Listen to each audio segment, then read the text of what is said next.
Hey everybody, this is the Sliders Review, and I'm here today to talk to you about Titans Season 3, the rundown review. See, Titans is a broken show. It was cracked in Season 1, it had a bit of a fracture in Season 2, but the shattered pieces of its brokenness happened in Season 3. Season 3 is very diverse between fans. Some think it's the best season all around, some think it's the worst, some are in the middle, and some just don't know how they feel. I think when it comes to Titan all around, it's like, even though it's a broken show, it's an okay show, it's a good show at times, but it's never a great show. And it should be a great show, but it's not.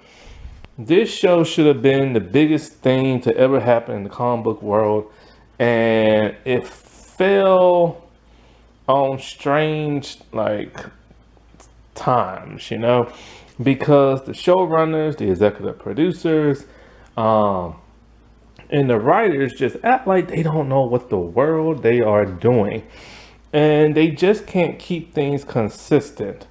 They tack on tons of stuff that is like pointless.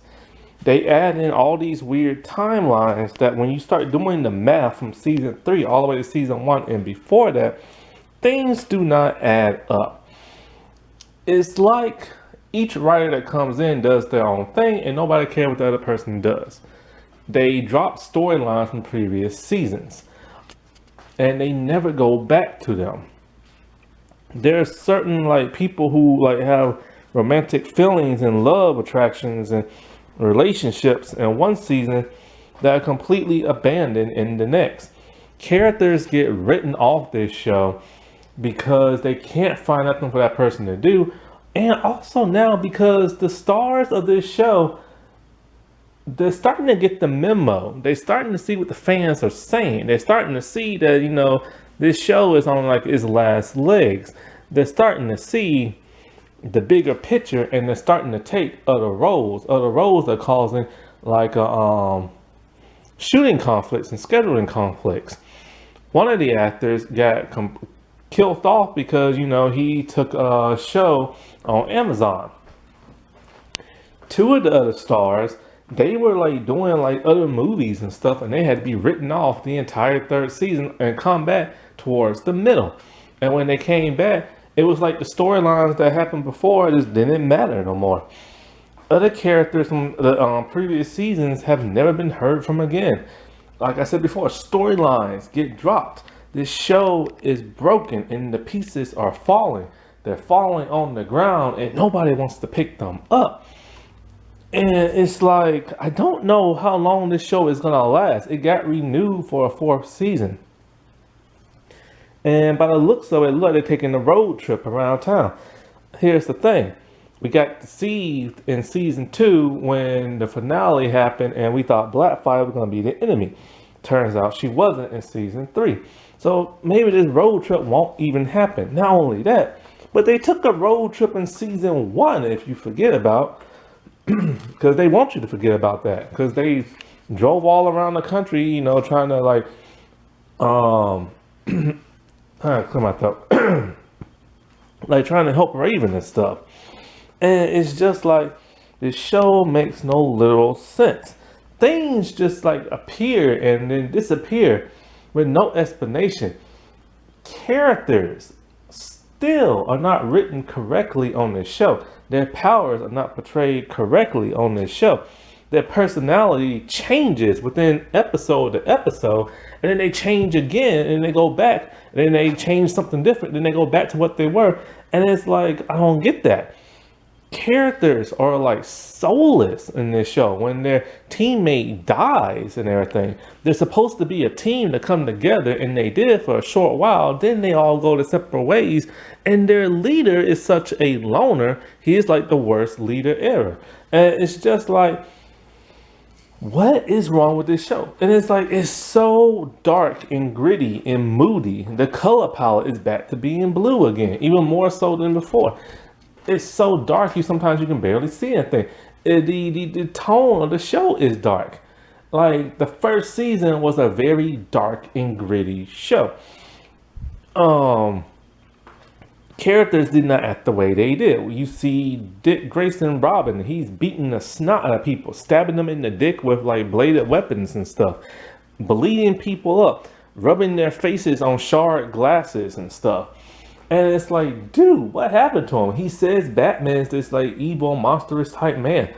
And then it's kind of like, if Dick Grayson is this like pissy, then what is Jason Todd like? Then we see Jason Todd. He's a maniac and everything. Then when we do get into season 2, Bruce Wayne is a normal, cheerful, nice guy. So it's like, what the world was Dick talking about? Then we get into season 3 and we see what he was talking about. Batman is a very selfish man.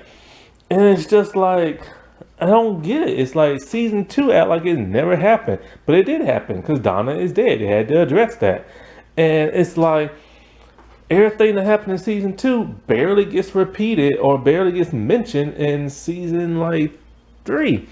So let's quickly get into some character profile because this show just makes no sense. First, let's start with the Titans in general. In season 1, we assumed the team was getting built for the very first time. They was coming together. It was Beast Boy, it was Raven, it was Robin, and it was Starfire. They try to help Starfire. They try to help Raven because, you know, her father's coming. They try to help Starfire because, she lost her memory and stuff. And then they just try to help Beast Boy because he's like homeless kind of. And so like Dick Grayson is established as being a detective.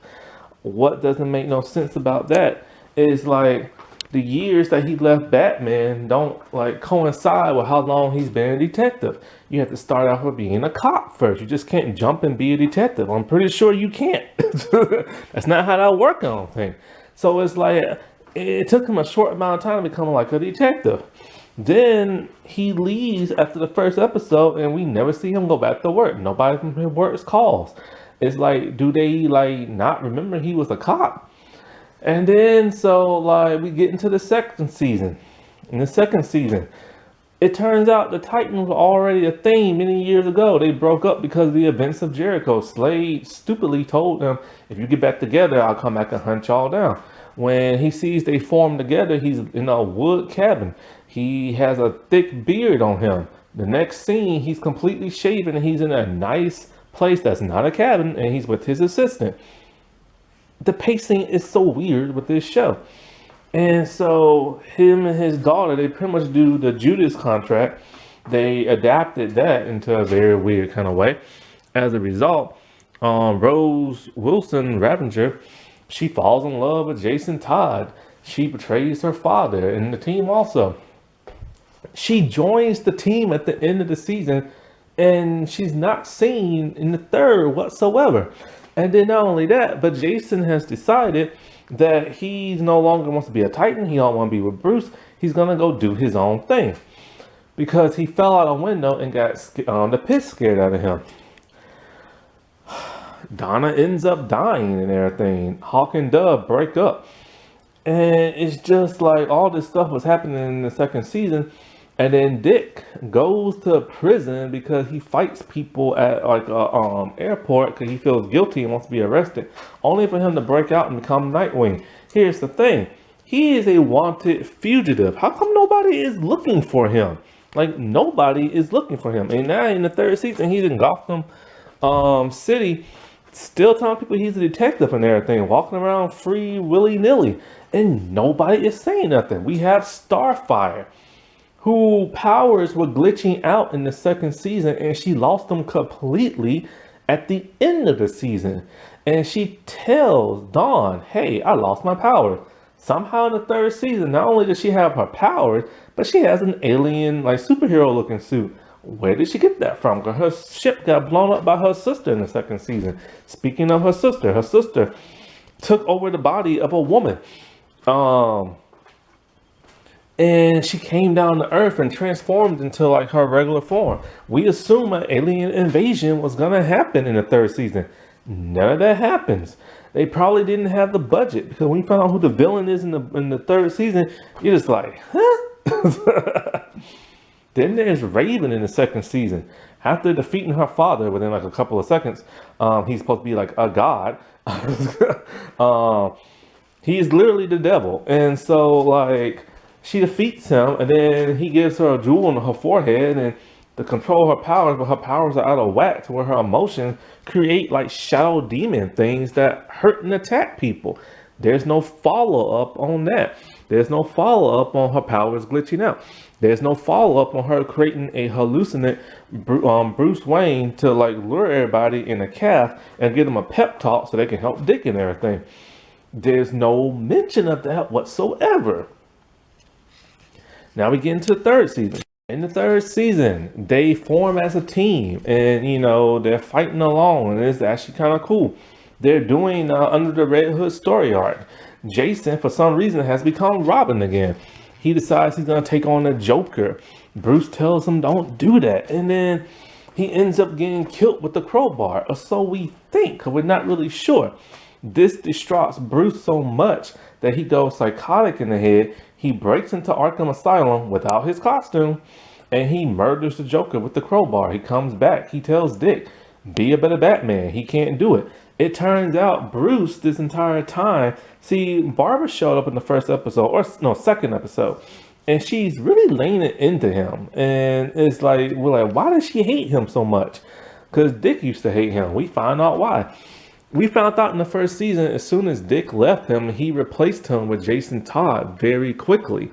And then we find out, even before Jason died, he was already looking for new recruits to be Robin and everything. Because he tells Dick he can't be alone. He just can't do it alone. He has to have a partner and stuff.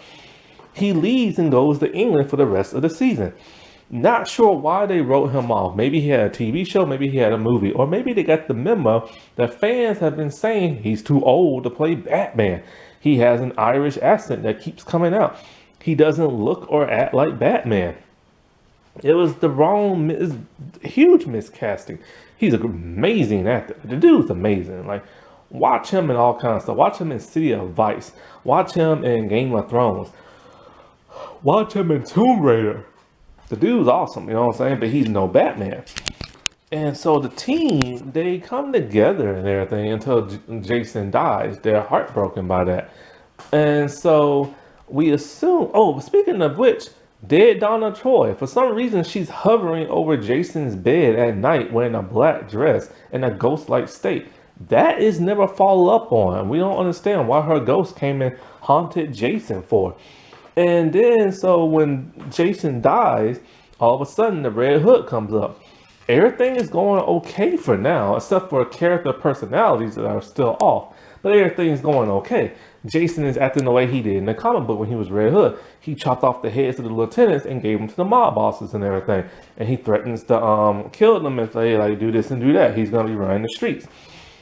As Nightwing is doing his detective work to figure out what's going on, nobody else seems to really care. They're a team. Why aren't they trying to figure this out? And it's one of their own who's gone down to the dark side. And so I will say the action was really good in this season. That's like really the only real good thing. He's the one really doing detective work. And next thing you know, so when he finds out it is Jason, the audience is all like, oh, well, he must have faked his death. That's what everybody's assuming. And then no, it turns out in flashbacks that he actually did die. And the villain of this season resurrected him. Because the villain of the season has been controlling everything. Who is the villain of this season? Jonathan Crane, the Scarecrow. That don't make no sense. This version of Jonathan Crane is like literally the worst thing to ever happen to this show. He is the worst version of the Scarecrow. He does not act like the Scarecrow. He doesn't even wear the mask. He's a pothead hippie smoker who constantly dances around and has mommy issues.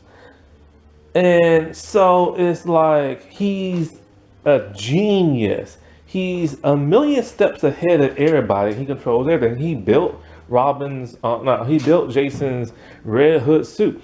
He knew that Ra's al Ghul had like a Lazarus pit somewhere in Gotham. Even Batman didn't know that. He resurrected like Jason Todd. He's manipulated Jason Todd because Jason Todd is now upset. He feels like he has no family. He feels like Bruce don't love him as a son because Bruce told him to stop being Robin because he was too scared and everything. This upsets Jason to where he turns on Batman and becomes a villain. He goes on a killing spree. He becomes addicted to drugs, the fear toxin drug. And so it's kind of like this whole season, we assume maybe he's brainwashed. Maybe he put something in the fear toxin. No, Jason's just doing everything willy-nilly and everything. And it's like Jason is just a crazy murderer. Oh, did I mention Batman murdered the Joker? Batman's a murderer in this universe. Also, how dark this season is. When he trains his pupils and everything, he takes them out to a cabin. He sicks a wolf on them. This is Bruce Wayne, sicks a wolf on his Robins and has it chase them so they don't learn to have fear. Dick Grayson, when he was a little boy, decided he was going to take a knife and chop the head off the wolf and give it to Bruce as a present. What kind of dark mess is this crap? And this is not the Robin people know. In second season, they tried to make him more the Robin that everybody likes, but they couldn't really figure it out, and they still did the moody thing. And now this season, they're going back to the darkness again, and they're trying to have like light, humorous moments with some of the characters. Next thing you know, Hawk and Dove, they're still broken up. They're not still with the team for the most part. They interact there now and then. But here's the strange thing. Jason lured Hank, and he fell for it like an idiot. Jason murders Hank by blowing him up. Superboy did a really cool thing by trying to make a device that turns off the bomb, but he was too slow. And so Hank just blows up. The reason for this is the actor's going to play John Reacher on the Amazon Prime show. And he could have done both shows, you know what I'm saying? Because a lot of people nowadays, they do 2 shows when it comes to streaming. But he couldn't do it. So he left to have his own show. And if this show would have been a whole lot better, he probably would have turned that down. And so they had this really cool death scene type underworld thing. An episode I actually liked. It was out of place. That's probably why I liked it. People there, he meets Donna Troy, who is dead on a train, and he also meets Tim Drake. Tim Drake is just a regular kid in this season. He figures out who the entire Bat family is, and along with the Titans, because he's like really smart, and he noticed that Dick did an acrobatic move when he was Robin. The same one that the Flying Graysons used to do. Now this is cool. This is from the comics. And so for the most part, he's just a regular kid wanting to like feel like his destiny is to like protect the city of Gotham. So he wants to be like the next Robin, and he ends up getting shot by Jonathan Crane. He goes on this weird underworld trip with like Hank and Donna, and then they both get resurrected, except for Hank, who is still in the underworld. But he meets his brother Donnie, so that's kind of cool. He gets to meet the first Dove again. So that's nice they reunited him. What don't make no sense is, okay, so Tim ended up in his body when he was alive. They both ended up in the body. So Donna ended up back on Themyscira with Raven, because Raven is trying to resurrect her, but can't. Raven is unable to. The Amazons tell her no matter how hard you try, it's not going to happen. Somehow Raven has learned how to utilize her powers. She can use her powers at the full extent now. Off camera, she learned. It would have been nice to see that. She learned from the Amazons. How in the world they know about demonic powers, I don't know. These Amazons don't even look like Amazons, especially this one lady. When Raven is in like Themyscira, she's still her teeny boppy kind of self from season 1 and season 2. I will say Raven is strangely the most progressed person on this show. She has evolved because her powers are getting more, and her personality changes when she gets back to Gotham somehow. I don't understand how. Her entire personality has shifted. She no longer acts like a loudmouth teeny bopper no more. She's very calm. She's very philosophical. She keeps her emotions in check. This is the Raven we all know and love from the animated series and in the comics. So it's cool that now she's finally acting like Raven, but the personality shift just happened within like an episode, and it makes no sense as to how. And so, like, she is now in search of Dick. Somehow they always have that cool bond that was established in the first season. Um, so back to Jonathan Crane. Like I said, he's always a million steps ahead. When he wants to do his fear toxin thing and pump it into the water supply, he can't cut into like the cement.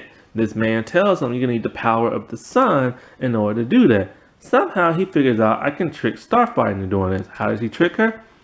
He lured the Titans to like that building. Starfire sees him, tries to murder him. Yeah. And so she blasts him, but she misses and hits the ground. That's what he needed. Now he can pump his stuff into the water supply. How did he know she was going to do that? It's such a coincidence. Everything happens out of coincidence in this show. Starfire. Ooh, yeah. So let's get into some Blackfyre stuff. We assume she's going to be the big bad in like season 3 because of what happened at the end of season 2. She even murdered Starfire's boyfriend. Nope. She got captured the moment she got to Earth, was put in a lab by this wacky scientist man. That's where all the humor comes from this season. So then what's so weird is like, but they had to have captured her in San Francisco. But they rescue her somewhere near Gotham. Why did they move her near Gotham? Coincidence, that's why. And so she makes them like, they make Blackfyre a Titan. Even though she's evil, she's a murderer. She killed her parents. She killed Starfire's boyfriend. And there's some interesting stuff for her. Now I will say the stuff between her and Blackfyre is interesting. It's just their bickering and stuff. We find out why they hate each other so much. And then we get this like weird scene. Because what happened is in the season, Blackfyre and Superboy hook up. Blackfyre has no powers, but she was in the stasis unit. Why? She has no powers. Blackfyre has been blacking out this entire season. When she comes to, she's like under a trance. She's always trying to kill Beast Boy for some reason. And we didn't know why this happened. I assumed it because the first season we saw her getting experimented on. No. Turns out somehow her sister can connect telepathically to her. How? Never explained. Plus she was under a stasis unit. How was she able to connect to her sister? So they make her a Titan. She hooks up with Superboy. She has no powers, but when they're doing it, there's this purple flame stuff underneath the bed. I assume that was her powers. It is not. It was just purple flame, just to be purple flames. Then it turns out, because she gets hurt and gets shot, so it turns out that, like, whatchamacallem, Starfire tries to heal her, but then Blackfyre ends up stealing her powers, and she leaves him. She had unfinished business. She wants to kill the scientist man that had her there. Connor, Superboy, agrees with her because he's done with the Titans because Dick incapacitated him with kryptonite because they were going to stop Crane at Wayne Manor, who has now taken over Wayne Manor in the Batcave because Jason let him in, and Dick decided, oh, I'm the leader. I'm just gonna do everything by myself. I know I'm jumping around, but that's how this season is. It jumps around. And so Dick, instead of being a leader, he still trying to do everything on like his own and everything. He regressed instead of progressing and everything. All of the characters regress and everything. So like Blackfyre, she goes to kill him. Then Starfire goes to her and tells her of like this flashback she had somehow. It turns out when they were babies, she had no powers, Starfire. So the parents gave them Blackfire's powers. They were going to kill her because Starfire is supposed to be the queen. They didn't want Blackfyre to be it. Why would they try to kill Blackfyre? They knew she didn't have no power because they stole her powers. So the next thing you know, instead of like letting this go into next season, they give Starfire brand new powers. They look different. They're blue instead of green, like they should be in a comic. We don't know why she has these new powers. I guess they were dormant, and they're completely different from the other one. We don't know how she knows how to use them. This show makes no sense. This show is also emotionless. When Hank dies, nobody cares but Dick. Beast Boy goes to make a giant pizza. Connor is really the only person who cares and gets upset. This upsets Beast Boy because him and Dick are going at it. Beast Boy finally turns green, only to go back to looking at his normal self. It turns out Beast Boy doesn't want Jason to die. He thinks Dick's gonna kill him. So he decides to do his own detective work off screen. Once again, Guard, Beast Boy does absolutely nothing in the show. They cram him into other characters and what's going on with their story arcs. Like the whole Blackfyre, Starfire thing attacking him. When Dick is doing some detective work, trying to figure out this killer, they let the actor Ryan Potter do his martial arts stuff just to cram him in and give him something to do. He decides to do the detective work on his own, off screen. He finds a woman that Jason had contact with before he turned evil. They bring this woman in. She's supposed to be, I guess, like a love interest or best friend to Jason. They show a lot of her in one episode. She disappears for the rest of the season, only to be brought back up by Gar. She tries to talk to Jason. We think and assume she's going to be the one that makes them turn normal. Nope. So it was pointless bringing her back. It was pointless having her on the show. Beast Boy actually does get to turn into an animal, a bat. He turns into a weird way. He sees bats. He turns into a bat. He's able to control them. They whisk Dick's body away because Dick has been shot. He is dead. He died. They take him to a Lazarus pit because they found the location of one after doing some detective work and stuff. Everything happens as coincidence. Raven is there. She tells Beast Boy she loves him. She loves Dick and everybody else and everything. And it's kind of like they only did that because they're dating in like the comics and crap. They don't really love each other. Speaking of love, the whole thing with Starfire and Dick that happened in the first season, that whole like one night stand thing, that's all that was. Nothing happens after that.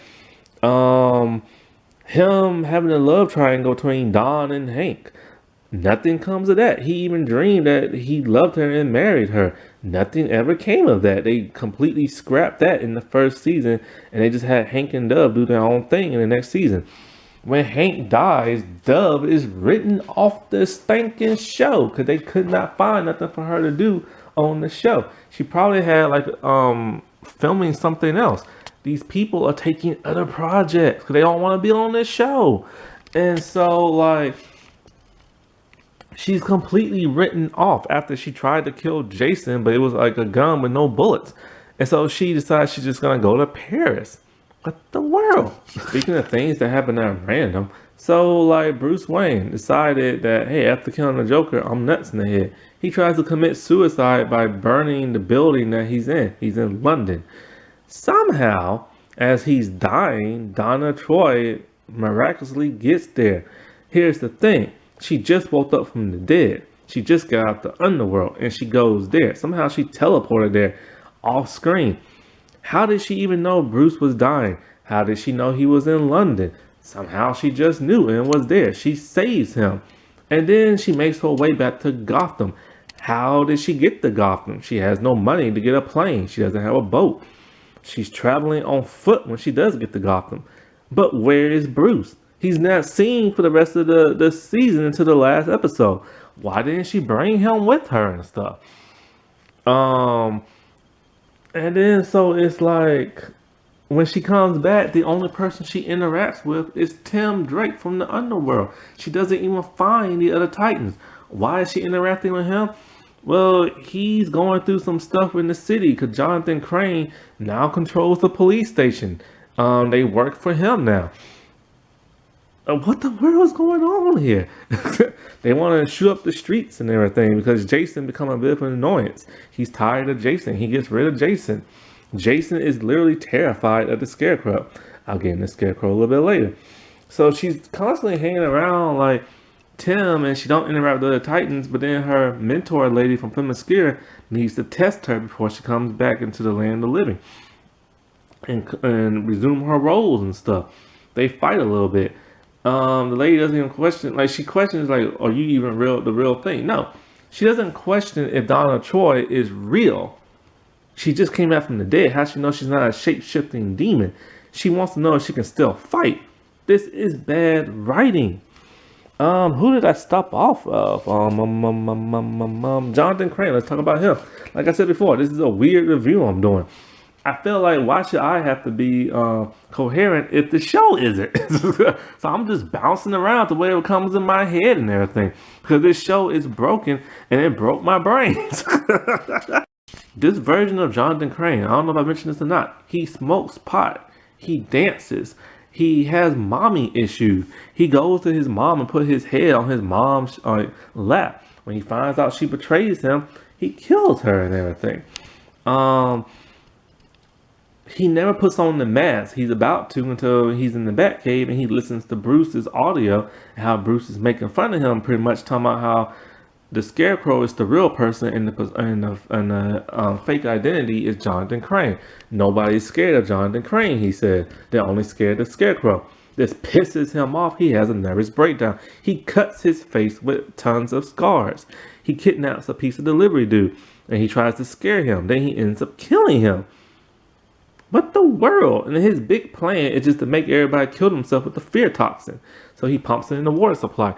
He gets on the news with Jason Todd telling everybody the Titans are evil and this and that. The townspeople of Gotham believe them. Why? They've been killing and shooting up the streets.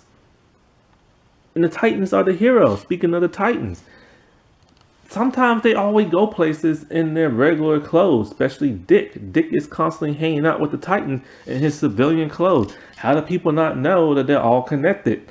They live in Wayne Manor. How do they not know who Batman is? Tim Drake found out. Not only that, but Crane has told the entire police department that who Batman, who the whole Bat family is, and like their secret identities and the Titans' identity. So now everybody, nearly in Gotham, knows everybody's identity. Oh, Barbara Gordon, I have not mentioned her that much. They changed her backstory. She started off as a thief, stealing to catch the attention of her father, because her father is always hanging out with Batman. And then, in a strange turn of events, Robin, Dick Grayson, when he was Robin, he decides he's going to steal along with her. Why the world is he a criminal now? Why is she a criminal? They stopped because one villain tried to kill her, but they ended up killing her boyfriend. So then they stopped. They realized they went too far with this whole thievery thing, and that person got dead as a result. And it's just like, it makes no sense. She has Oracle. She mentions that she's known Jason for so many years, but that can't be, because he literally just became Robin not too long ago. And also, the timeline makes no sense. When did she become Batgirl after thieving and stuff? When did she become Oracle? When did she become a commissioner? You have to be a cop first. When did she do all this stuff? The timeline makes no sense in which she gave and everything. Her Oracle AI machine is a supercomputer that stopped Jonathan Crane a long time ago. She has it in the basement of the police department. Why would she leave something like that there so somebody can access it? They have to get through the special code to get to it. Somebody could find out. The NSA made her shut it down. They know about it. When she turned it back on, it should have alerted them. Then Jonathan Crane, like, crap, she has her machine again. She's gonna stop me. So he makes her shut it down, because he has this criminal assassin take a picture of her eyes and gives it back to him, and he takes control of it. She can't have him take control of it. She has it permanently shut down. But then at the end of the season, she tries to reactivate it again. Why? She doesn't even like the machine. When the cops turn on her and arrest her because Jonathan Crane told them to, they tell her that Jonathan Crane needs you alive. Why? She don't have her machine no more. He can pump the fear toxin in the water without her. Why does he need her? He don't. Starfire, like I said before, is a murderer this season. She tried to help like this mob lady get her son back. When the mob lady got her son back, she murdered him. So Starfire got pissed and murdered the lady.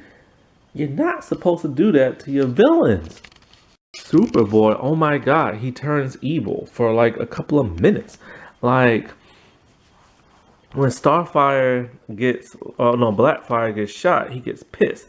He's about to take it out on the guards, but he is about to lose control. His eyes turn red. He's about to laser blast them, but he controls himself. when he's pissed at Dick for incapacitating him with kryptonite, he decides to go with Blackfyre and just do whatever she wants. And she wants to kill that wacky scientist dude. But she ends up not doing it because Starfire makes her stop. But he was going to go along with it. He even grabbed the dude by the throat and picked him up. Then Blackfyre wants to go home and run her like planet and stuff and rule it. So what happens?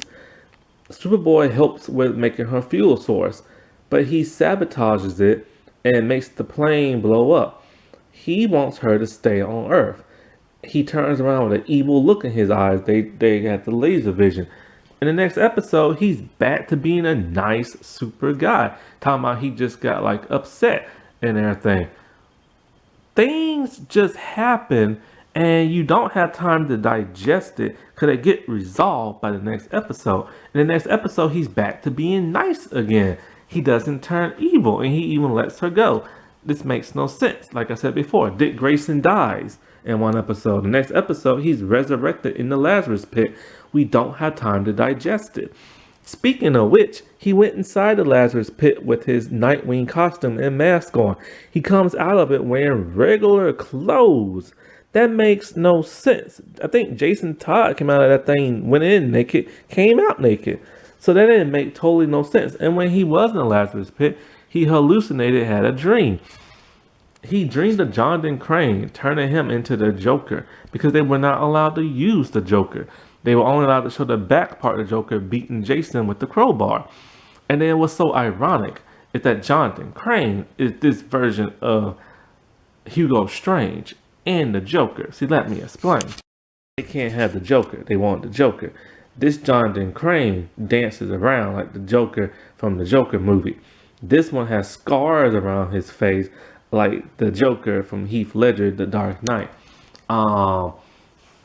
This Joker is always like 10 steps ahead like he is and like, you know, always fighting Batman and stuff. He's a genius like Hugo Strange and everything. If they combine both those characters together, it makes no sense for this version of Scarecrow. After all this killing and everything, do you know Jason asked Dick, can I be a Titan again? What the world? He killed all these people. He betrayed his friends. He blew up his teammate. And he wants to be a Titan again. Dick tells him no. But he forgives him and he needs his help stopping Crane. So instead of getting Superboy, the other one, he takes Beast Boy, Tim Drake, who has not been trained or has no suit, and Jason Todd. They all break into the Batcave. They take down all the guards. Next thing you know, guess who takes out Jonathan Crane, the big mastermind of everything? Tim Drake with one punch. That's it. Now, here's the thing about the Titans. The Titans are basically your young version of the Justice League. They're supposed to take on the big bad guys. The aliens, the demons, the gods, stuff like that. Jonathan Crane is not a huge threat. They should have been able to squash him in one episode like that, like a pancake. But they stretched it out and made him a huge, major threat to the Titan when nobody could stop him. That makes absolutely no sense. The man has no powers. Donna Troy, she doesn't even reunite with Dick, one of her closest friends. You know, both died and like nothing. And so somehow he knew she was in town. How? Nobody knows. They won't explain. And so after all this is over, Barbara's assistant, that lady, worked for Argus. She wants to recruit Donna. Donna's all like, no, I'm just gonna like, you know, go to Paris and be with Dawn. So now she's written off the show again. Dick and Barbara started their romance again from many years ago. But he tells her he has to head back to San Francisco and everything. She tells him to stay in Gotham with her. He declines. He totally rejects her, breaks her heart. What was the point of this storyline? It makes no sense. She should never been brought in. Because she's not even in the fourth season. When the fourth season come up, they're going back to San Francisco. Everything that happened in Gotham stays in Gotham. Even Blackfyre staying in Gotham. So she won't be around in the next season. What was the point in all this? They could have went big and bold, but instead they brought in all these storylines And it doesn't matter because next season it ain't gonna matter. Oh, also, Commissioner Gordon died somehow. We don't know how or when. Alfred is dead. We never saw Alfred, but we heard Alfred. He was texting Dick on the phone in the first season because Dick needed money for Rachel. Somewhere in between season 1 and season 3, he died. Reason being, because there's a show called Pennyworth based off of Alfred Pennyworth before he started working for Bruce Wayne as a butler. It was back when he was a spy. The next season is about to be on HBO Max. They can't have two Alfreds on two different shows. So they decided to kill him on this one. Then Bruce Wayne finally comes back. He meets with Jason. And Jason's all like, did you kill the Joker for me? Or did you do it for yourself? He's like, I did it for you, son. All right, Dad, I'm leaving. That's what I wanted to hear. What was the point of that? What was the point? What was the stinking point? I don't get it. Then a strange turn of events. You know how I said Scarecrow knows everybody's identity and stuff? Well, okay, so remember I said he was in jail before smoking pot and dancing? Dick broke him out as his civilian outfit. Nobody in Gotham is asking, hey, isn't this dude supposed to be a fugitive like Dick Grayson and stuff? So anyway, this is the part that really makes them dark. Dick and Raven goes to Arkham Asylum. They go to meet with Crane in their civilian clothes. There are cameras everywhere. They're inside the padded room thing. He tells Raven, get him. She unleashes her power out her mouth, goes in his mouth. He is reliving all of the fear, guilt, and pain from everybody that he affected in the Lazarus pit, because somehow she absorbed the energy of the Lazarus pit in her and deflecting it onto him. He goes mad and insane, screaming and hollering. Dick is the one who told her to do that. Basically, he killed the mind of Jonathan Crane. This show is so dark. These characters don't act the way they do. They either act dark and gritty, selfish, or emotionless. And they always do their own thing separately. Like, who is this team? This is not the Titans. But who is really to blame? Well, you gotta blame the writers. You gotta blame the producers, the showrunner, the executive producers, Jeff Jones, Greg Bertinelli, the dude controls the entire Arrowverse. He is terrible at that. The shows are not good no more. Jeff Jones, from what I hear, is a jerk in real life. The whole Ray Fisher thing, but he didn't get fired because he knows how to smooth the right people over in DC and Warner Bros. And have them right in his pocket. The writers do not care. They just do whatever they want and nothing ever gets resolved.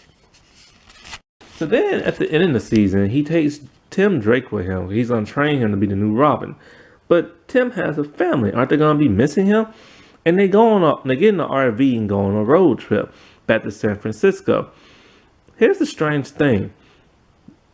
Starfire's hair is completely different in this. See, every season she has a new hairstyle. Season 1 was the worst. It was like these crinkles. Season 2 was awesome. It was just long and straight. And the third season was long, wavy, and curly.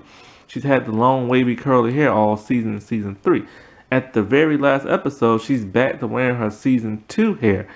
I don't understand that. Why did she change her hair? I think this was filmed before last season. They just didn't add it in. This is bad writing and bad editing and bad pacing. There's somebody else we have to blame. This is somebody I don't want to blame because I actually like his movies. Just hear me out. It's the DCEU and Zack Snyder. Calm down, stance. First of all, the man is not God. He might be the blueprint of the DCEU, but he is not God of comic books and stuff. Okay, all of his movies have always been dark. The 300, Sucker Punch, Watchmen, and the entire DCEU that he did. Justice League Snyder Cut, Man of Steel, and Batman v Superman. His stuff is so dark. It's dark. His heroes kill people, for crying out loud. We have Superman, who doesn't really save people all that much. He saved people in the grander scheme of things, but when he sees them dying and having stuff fall on them, he never saves them. He didn't save his father. He didn't save them people in the courtroom. He snapped Zod's neck. Henry Cavill has literally said he had to ad-lib that moaning scream that he gave out when he killed Zod, because it was not written like that. Zack Snyder was just going to have him snap his neck and let that be that. But Henry Cavill's all like, no, this is going to make my character seem dark and soulless and everything. So he had to give that man some heart. Now, I do like Zack Snyder. I think he's a really good director. I love the Snyder cut, even though it was too long. All that slow motion got on my nerves. I own it on DVD. I own Man of Steel. He shaped how the first Wonder Woman movie was going to be. Patty Jenkins fired him in the second movie, and we all saw how that turned out. So he is good at what he does, but he's not perfect. He has flaws. Batman v Superman was a terrible movie. That Lex Luthor sucks. He turned Batman into like a homicidal maniac who murders all of his villains. And when he can't murder them in the street, he brands them for somebody in the jail cell to murder them. What the world, man? Batman don't kill people. Yeah, he did it in a couple of comic books, and he did in the beginning, but that's his no killing rule. And so the thing is like this. Zack Snyder, he understands vigilantes very well, but he doesn't get superheroes at all. He always depicts them wrong. Same as Frank Miller, which is funny, because Frank Miller, he doesn't understand heroes either, and he understands vigilantes very well. Superman is somebody they both can't do very well. Frank Miller messed Superman up. He messed Batman up in the second comic book that he wrote. I forgot what year that was. And it's just like, it's ironic because the Batman that we saw in Batman v Superman is based off of Frank Miller's The Dark Knight Returns. It's so like interesting and stuff. But it's like, this is why Zack Snyder needs to direct a vigilante movie like Punisher or something like that, or Deathstroke or Deadpool. He'll be great in that. But he's just too dark, man. There's a picture of Wonder Woman that did not make it in the movie. It's a picture. She's surrounded by these men. She has a sword in her hand and a severed head. Why is she always chopping off people's heads and stuff? And his explanation as to why Batman has to murder people makes no sense. Like, Batman literally saw the destruction that Superman did. Superman did not try to save nobody in those buildings as he made them come down. People got hurt. So Batman's all like, alright, I gotta kill him. Like, that don't make no sense. Like, Batman is a murderer himself. Nobody's trying to kill him. But the reason why I said he is to blame is because whenever a show comes out, it mimics whatever came out before it. This has been done time and time again in Hollywood, because the comic book is the foundation. But then when something comes out, it gets shifted. When the Adam West TV show came out, decades later, comic books went kind of silly and everything, like World's Finest and stuff, because they were piggybacking off of what Adam West show had did. Then Frank Miller came in and changed everything with Year One and made everything dark again. The Tim Burton movies, Batman movies, they were dark and gritty like Batman Year One. Ironically, Batman the animated series tried to be like the Tim Burton movies, because the comic book company and studios and stuff, they know that if kids see this, that they're gonna try to like put the two together and have like some type of continuation type thing. So that's why they do stuff like that. The Penguin looked just like the Penguin from Batman Returns. And Spider-Man the animated series, Spider-Man the new animated series, the MTV one, it looked very similar to that of the Sam Raimi Spider-Man. He had organic webbing, the costume, Mary Jane had the short hairstyle. They was in college because that was supposed to be a continuation of the movies from the first and the second movie. In X-Men Evolution tried to be like the Fox X-Men movie. See, before the X-Jet was called the Blackbird. Since they changed it to X-Jet in the movie, that's how what it's been called in like every other anime series since. Cerebro is a huge example.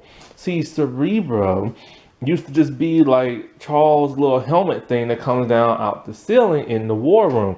The room where they conduct what they're going to do next, the next plan of attack. He changed it in the movies to where it's a giant round metal room and everything with like this little bridge thing and a chair and a table. That's how every anime series depicted it ever since, and even in the comic books. Avengers Mightiest Heroes got canceled and Avengers Assemble took its place because they tried to mirror what's been going on in the MCU. They took storylines very similar. They took character designs and everything. It's just something that always happens. They always try to mimic what's going on in something else. Superman looked a certain way in like the comic books. Then when the Christopher Reeve stuff came out, they redesigned his face. The whole Fortress of Solitude, the whole ice crystal thing, that's now in the comic books and in the animated series because of the movie. It was never like that before. The 80s Ninja Turtle cartoon series, when it was in the 90s and after the first movie came out, they redesigned all the turtles' looks to look similar to that of the movie.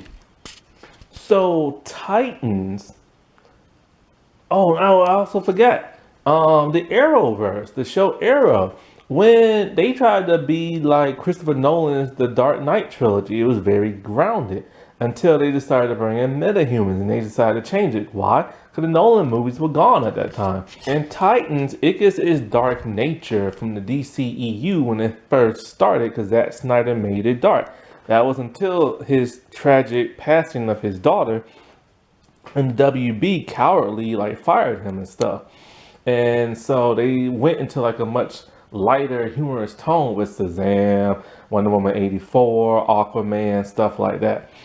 And so, but by that time, Titans had already came out right after, like, you know, the DCEU first started. And so, since that was the newest thing out, they tried to mimic that style. Heck, even in the first episode, in the first season, Dick Grayson, what's his name, Robin, fights very similar to that of Batman and Batman v Superman in the warehouse scene. He uses his grapple gun to like shooting somebody's shoulder and pulls them back just the way Batman does. He takes like a knife and stabs it in the guy's dick just the same way that he takes a knife and stabs it into a guy's you know what, same way Batman did in the movie and stuff. And you know and that's why it's so dark and everything and so gritty, because they was like mimicking the newest property that was like out and everything. So, because you know, if say like the DCEU would look exactly like Marvel, light, colorful, humorous, then Titans would have ended up like that. And you know, it's a shame because this is why Titans is so broken. It doesn't know who and what it wants to be. It's trying to mimic other styles and be dark and gritty. Then fans start complaining. And then when fans complain, then they try to make it humorous and lighter in the second season. Then fans are like, well, this is a little too light and too humorous. So then the third season, they tried to combine both the darkness and the humor, and they couldn't smush them together properly. And the tone is just like all over the place. This show has an identity problem. It doesn't know who and what it wants to be. The writers don't know. The showrunners don't know. The networks don't know. You know, these characters, they're only like those characters by name. They don't act like those characters. They don't look. Heck, Beast Boy is not green. Starfire is not orange. Nobody is the way they're supposed to be. Alrighty, well, I'll talk to y'all later. Bye.